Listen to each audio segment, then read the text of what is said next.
రాజకీయం, విద్య, వైద్యం ఏ రంగమైనా ఎటువంటి బిజినెస్ ప్రమోషన్స్ అయినా మా పబ్లిసిటీ పోస్ట్ వీడియోని ఈ క్రింది వాట్సాప్ నెంబర్కి మెసేజ్ చేయండి. చెన్నై లవ్ స్టోరీ రాయి లాంటి నా మనసును కూడా కరిగించేశారండి.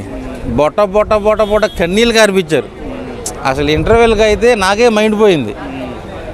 చెన్నై లవ్ స్టోరీ నిజంగా ఫ్లాప్ అయ్యిద్దిలే, అట్ట ఫ్లాపు ఏదో తొక్కలో స్టోరీ తీశారనుకున్నా కానీ నాలాంటి బండరాయ మనుషులను కూడా ఒంగోబెట్టి సినిమా ఇటు చేశారు. సో ఎస్కేఎన్ గారికి, మారుతి గారికి రాజాసాబ్ సినిమాతో పోగొట్టుకున్న డబ్బులన్నీ కూడా చెన్నై లవ్ స్టోరీతో వడ్డీతో సహా తిరిగి వచ్చేస్తాయి. సో మంచి మంచి బ్లాక్ బస్టర్ పడిపోయింది. కే ర్యాంప్ తర్వాత కిరణ్ అబ్బవరానికి ఈ సినిమాతో ఖచ్చితంగా ఒరిజినల్ స్టార్ ఇవ్వాల్సిందే. సినిమా చూడకముందు ఈ ఒరిజినల్ స్టార్, గోల్డెన్ మెగాస్టార్, ఈ బొకడాలో బిరుదులన్నీ కూడా ఎత్తనే ఉంటారో పెట్టుకుంటానే ఉంటారో సొల్లు అనుకున్నా. సినిమా చూసిన తర్వాత నిజంగా ఒరిజినల్ స్టార్కి యాప్ట్ ఎవరైనా ఉన్నారంటే ఖచ్చితంగా కిరణ్ అబ్బవరంకి ఇవ్వాల్సిందే. సరే, మరి నేషనల్ అవార్డు కానీ గద్దర్ అవార్డు కానీ వస్తుంది? నేషనల్ అవార్డు అంటే హీరోయిన్కి ఇవ్వాలి. హీరోయిన్కి మన సాయి పల్లవ్ రేంజ్లో యాక్టింగ్ చేసింది గౌరీప్రియ. సో ఒక మంచి బ్లాక్ బస్టర్ అయితే అమ్మాయికి పడిపోయింది. సో సినిమాకి అవార్డులు వస్తాయా అంటే అది రికమెండ్ చేసుకుంటూ వస్తాయి గవర్నమెంట్తో. దానికి సంబంధం లేదు. అంటే ఈ సినిమాతో పాన్ ఇండియా హీరో అయిపోవచ్చా? ఇది పాన్ ఇండియా కాదుగా, మన లోకలే కదా. నెక్స్ట్ సినిమా నుంచి పాన్ ఇండియా రిలీజ్ చేసుకుంటే పాన్ ఇండియా సార్ ఎవరైనా అవుతారు. కానీ కథలో దమ్ము ఉండాలా. ఈ చెన్నైలో స్టోరీ దమ్ము ఉంది. సో ఇది మీరు డబ్బింగ్ చేసుకుని పాన్ ఇండియా రిలీజ్ చేసుకున్నా సరే ఈ సినిమా ఆడుద్ది. పెద్ద హీరోల లిస్ట్లో ఏర్పడింది. నెక్స్ట్ సినిమా నుంచి ఏదైనా ఒక మంచి కమర్షియల్ సినిమా పడితే మాస్ యాక్షన్ మనోడు టైర్ 1 హీరో అవుతాడు కిరణ్ అబ్బవరం. చాలా బాగుంది, ఎక్స్పెక్ట్ చేసిన దానికన్నా చాలా బాగుంది. హైలైట్స్ ఏంటి బ్రో? కిరణ్ అబ్బవరం గారి యాక్టింగే సినిమాకి హైలైట్. ప్రతి సీన్, ప్రతి ఫ్రేమ్ ఈ యాక్టర్ ఎంత బాగా చేయగలరని ఎవరు అనుకున్నారో లేదో నాకు తెలియదు. నేనైతే ఇంత ఎక్స్పెక్ట్ చేయలేదు. అంటే ఒరిజినల్ స్టార్ అంటున్నారు ఈ మధ్య, మరి ఒరిజినల్గా ఉందా లేదా యాక్టింగ్? Completely original acting. ఎవరైతే అన్నారో ఒరిజినల్ స్టార్ అని ఆ టైటిల్కి 200% జస్టిఫికేషన్ ఇచ్చారు. సినిమాకి రిలీజ్ ముందే కల్ట్ క్లాసిక్ అని వేసుకున్నారు కదా పోస్టర్. ఆ రేంజ్ ఆ మాట వేయకపోతే తప్పు, వేస్తే తప్పు కాదు. వేసి కరెక్ట్ పని చేశారు. చాలా చాలా చాలా బాగుంది సినిమా. హీరోయిన్ కూడా చాలా బాగా చేశారు. 100% గౌరీ గారే ఆ రోల్కి సెట్ అవుతారు అనిపించింది. ఎందుకు ఇంత బాగా వీళ్ళిద్దరిని సెలెక్ట్ చేశారో సినిమా చూసిన వాళ్ళందరికీ అర్థమైపోతుంది. 3 అవర్స్ అసలు ఏం లాగ్ అనిపించలేదు. 3 అవర్స్ అయిపోయిందని కూడా అనిపించలేదు. 200% ఒరిజినల్ స్టార్ అన్నారు కదా, 200% అదే నిజం. ఒరిజినల్కి మించి ఇంకేదైనా పదం ఉంటే అది కూడా వాడాలి. అట్లా అనిపించింది యాక్టింగ్. కొత్తగా ఉంది. మణి శర్మ గారు ఈ సినిమాకి ఇచ్చారంటే కొంచెం అసలు మనం ఇంకా వినాలి మ్యూజిక్. ఎందుకంటే మణి శర్మ గారి కెరీర్లో ఐ థింక్ ఇలాంటి ప్రాజెక్ట్ ఎప్పుడు చేయలేదు. ఎన్ని ఇయర్స్ నుంచి ఇండస్ట్రీలో ఉన్న ఫంటాస్టిక్ మ్యూజిక్. డబ్బులు వస్తాయంటారు? ఆల్రెడీ వచ్చేసాయి. సినిమా అయిపోయింది, సెకండ్ హాఫ్ ఎలా తీసారని అంటారు. కొన్ని అనిపిస్తుంది, నాకు అలాగే అనిపించింది. బట్ ఎండ్ వరకు చూసాక ఫుల్లీ కన్విన్స్డ్. నేను మాట్లాడేటప్పుడు అందరికి తెలిసిపోతుంది ఎందుకు అలా అంటున్నారు. ఎండ్ వరకు చూసాక completely satisfied. Chennai love story చూసి నేనైతే వస్తున్నాను ఇప్పుడే. ఒక మంచి లవ్ స్టోరీని మనం చూసి సాటిస్ఫై అయ్యి ఇంటికి వెళ్తామనే ఫీలింగ్లో నేనైతే వస్తున్నాను బయటకి. ఫస్ట్ మార్క్స్ నేను ఎక్కడిస్తాను అంటే శ్రీగౌరీప్రియ గారికి. అసలు టోటల్ డామినెన్స్. ఆవిడ one women show. Usually one man show అంటాం కదా, బట్ వన్ ఉమెన్ షో. ఈ సినిమాలో మాత్రం ఆవిడ ఏడిస్తే ఏడుస్తాము, నవ్వితే నవ్వుతాము. ఆవిడ కోపం వస్తే మనకు కోపం వస్తుంది. ఆవిడ క్యారెక్టర్లో టోటల్లీ ఇన్వాల్వ్ అయిపోతాం. మరో సమంత కాదన్నా, ఇంకో శ్రీగౌరీప్రియ, కొత్త శ్రీగౌరీప్రియ అని చెప్తా నేను. మేబీ మన తెలుగు సాయి పల్లవి గారు అని చెప్పుకోవచ్చు ఆవిడ యాక్టింగ్ చూస్తే మాత్రం. ఈ సినిమాతో ఖచ్చితంగా ఒక నంది అవార్డు మాత్రం ఆవిడ అకౌంట్లో పడాల్సిందే.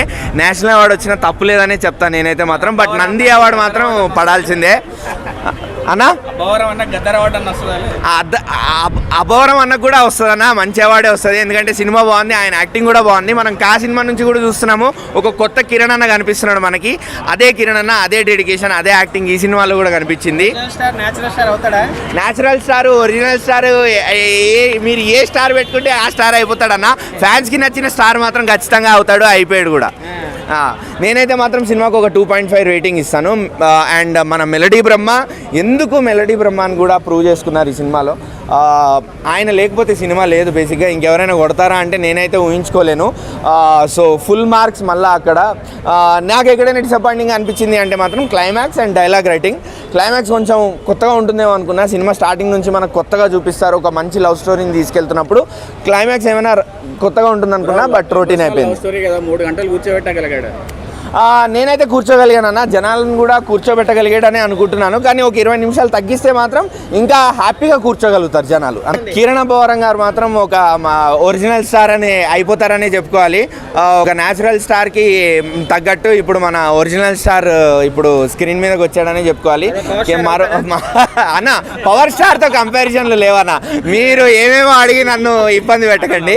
పవర్ స్టార్తో మాత్రం ఛాన్సే లేదు. బట్ కిరణ్ అన్న ఆయన యూనిక్నెస్తో ఆయన మాత్రం ఎదుగుతారు, పైకి వస్తారు. మనం గా సినిమా నుంచి చూస్తూనే ఉన్నాము. ఇప్పుడు హ్యాట్రిక్ కొట్టాడు కేరామ్ తర్వాత కూడా.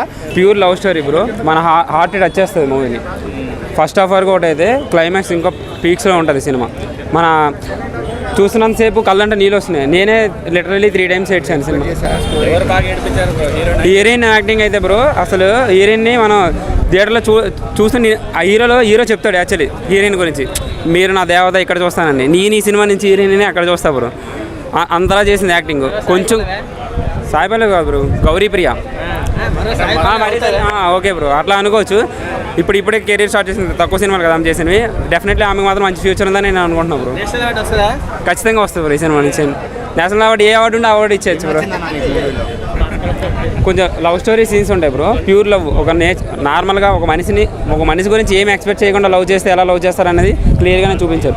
ఎక్స్పెక్టేషన్ చేసి లవ్ చేస్తే ఎలా ఉంటుంది, నార్మల్గా ఎక్స్పెక్టేషన్ లేకుండా లవ్ చేస్తే ఎలా ఉంటుంది అనేది క్లియర్గానే చూపించారు. రోలింగ్ చేసే వాళ్ళకి ఆన్సర్ చెప్పాడు, లవ్ స్టోరీ సూట్ కాదు అది అన్నారు కదా కిరణ్ అబ్బవరం అన్న. ఆయన ఎన్ని నెగిటివ్ రోల్స్ వచ్చినా అంత డేరింగ్ మన నిన్న సినిమాకి వచ్చి చూసారంటే ఆయన నమ్మకం ఏందన్న, సినిమా మీద అంత నమ్మకం ఉంటే ఆయన వస్తాడు ఇంత ట్రోలింగ్లో కూడా. ఇప్పుడు కూడా 90% బాగానే యాక్సెప్ట్ చేస్తున్నారు, మిగిలిన 10% ఏమో నెగిటివ్ చెప్తున్నారేమో తెలియదు. కానీ సినిమా మాత్రం చాలా బాగుంది bro. Cinema Mani Sharma music కూడా చాలా బాగా వర్కౌట్ అయింది మూవీని. అన్న చెన్నై లవ్ స్టోరీ ఎలా ఉందన్న? చెన్నై లవ్ స్టోరీ మూవీ చాలా బాగుందన్న. కిరణ్ అబ్బవరం గారి యాక్టింగ్ చాలా బాగుంది. కిరణ్ అబ్బవరం గారి కంటే అందులో యాక్ట్ చేసిన హీరోయిన్ది వెరీ బ్లాక్ బస్టర్. చెప్పాలంటే ఏం చెప్తాం కిరణ్ అబ్బవరం గురించి, బ్యాక్ టు బ్యాక్ హిట్లే, ఇంకా అంతకుమించి మనం ఏం చెప్పలేం. హ్యాట్రిక్ అని చెప్పుకోవచ్చు. ఒక సీతారామం ఒక బేబీ అలాగే ఇది అనుకోవచ్చా? యాక్చువల్లీ నేను సీతారామం మూవీ చూసినప్పుడు ఇలాంటి లవ్ స్టోరీ మరి ఏం రాదనుకున్నా. బట్ మళ్ళొక్కసారి ఇంకొక లవ్ స్టోరీ తోటి కిరణ్ అబ్బవరం మళ్ళీ పిండేశాడు. యాక్చువల్లీ ఇంకా బాగా ఏడిపించేసేసాడు. సూపర్ మూవీ అన్న. యాక్చువల్లీ చెప్పాలంటే సెకండ్ టైం వెళ్ళాలని ఉంది. యాక్చువల్లీ కిరణ్ అబ్బవరం గారు కూడా వచ్చింటే చాలా బాగుండేది, ఎంజాయ్ చేసేవాళ్ళం థియేటర్లో. లవ్ స్టోరీ కదా మరి, హ్యాపీ ఎండింగ్ ఇచ్చాడా sad ending? Sad and happy endings రెండు కలిపిచ్చాడన్న. ఎందుకంటే ఎవరిగా మనం తెలుగులో చెప్పాలంటే ఒక సోల్ తోటి, ఐ మీన్ లైక్ ఒక ఆత్మతోటి కథ తీయటం అంటే అది ఇట్స్ వెరీ టఫ్ అని చెప్పొచ్చు. బట్ కాకపోతే తను తీసిన సినిమాలో ఎండింగ్ పాయింట్ చాలా బాగా నచ్చిందన్న. ఎండింగ్ పాయింట్ కూడా ఎంత బాగా నచ్చిందంటే, సీతారామం మూవీ కంటే బేసిక్గా మనం బాగా ఏమంటారంటే మనసుకు హత్తుకుపోయే సినిమా అనమాట. మనం చెప్పాలంటే ఇంకా కిరణ్ అబ్బవరం గారు పెయిన్ ఇచ్చింది, 100% పెయిన్ ఇచ్చింది. కిరణ్ అబ్బవరం గారు ఈ పొజిషన్లోకి వెళ్ళిపోయారు, ఈ దెబ్బతోటి ఈ టాప్లోకి వెళ్ళిపోయారు. ఒక మెట్టు కాదు 10 మెట్లు ఎక్కేసిపోయాడు. యాక్చువల్లీ చెప్పాలంటే సీతారామం కంటే కూడా చాలా బాగుంది సినిమా. అంటే చాలా రేర్ సినిమా అనమాట. అంటే బేసిక్గా మనం అన్ఎక్స్పెక్టెడ్ స్టోరీ, అంటే ఒక స్టోరీని మనం చాలాసార్లు చూసిన స్టోరీ మళ్ళీ మళ్ళీ వస్తుంది. కానీ ఇదేంటంటే అన్ఎక్స్పెక్టెడ్ కాదు. బేసిక్గా చెప్పాలంటే మనం ప్రతి మినిట్ ప్రతి సెకండ్ మనం ఇంకేం జరుగుతుంది అనుకునే సినిమానే. వెరీ సూపర్ మూవీ అయినా సూపర్ చాలా బాగుంది. 5.5 highlights hero heroine acting, love, emotional drama. జనరల్గా లవ్ స్టోరీలు అంటే క్లైమాక్స్ సాడ్ ఎండింగ్ ఉంటుంది కదా, ఎలా ఉంది బ్రో? హ్యాపీ ఎండింగా sad ending? Sad ending with happiness. పిండేసాడా ఎమోషన్? పిండారు. బాగుంది, సూపర్ హిట్ అంటారా? హిట్, డెఫినెట్గా హిట్. కిరణ్ అబ్బవరం గారికి హిట్ డెఫినెట్గా. ఎలా ఉంది అంటే చెన్నై లవ్ స్టోరీ అని అన్నారు కదా, మరి తెలుగు ఫ్లేవర్ కనెక్ట్ అవుతుందా? చెన్నై లవ్ స్టోరీ అనేది జస్ట్ లైక్ అక్కడ జరిగింది అనేటట్టు పెట్టడానికి తప్ప, కానీ చెన్నై ఇక్కడ తమిళ్ తెలుగు అట్లా ఏం లేదన్నట్టు. ఓవరాల్ జస్ట్ ఆ సీన్స్కి అక్కడ అబ్బాయి అక్కడ జాబ్ చేయడానికి వెళ్ళటం, ఇక్కడేమో తెలుగు అమ్మాయి అక్కడికి వెళ్ళి ఇక్కడ ఆపర్చునిటీస్ దొరకలేదని చెప్పేసి డైరెక్ట్గా ఆయన ట్రై చేస్తూ ఉంటాడు, దానికోసం వెళ్ళటం. ఆ పాయింట్ ఆఫ్ వ్యూనే తప్ప, కానీ తెలుగు తమిళ అట్లా ఏం లేదన్నట్టు. బాగుంది, చాలా బాగుంది. బాగుంది. బేబీ కంటే బాగానే ఉందని చెప్పేసి అనుకోవచ్చు. నాకు నచ్చింది బేబీ కంటే.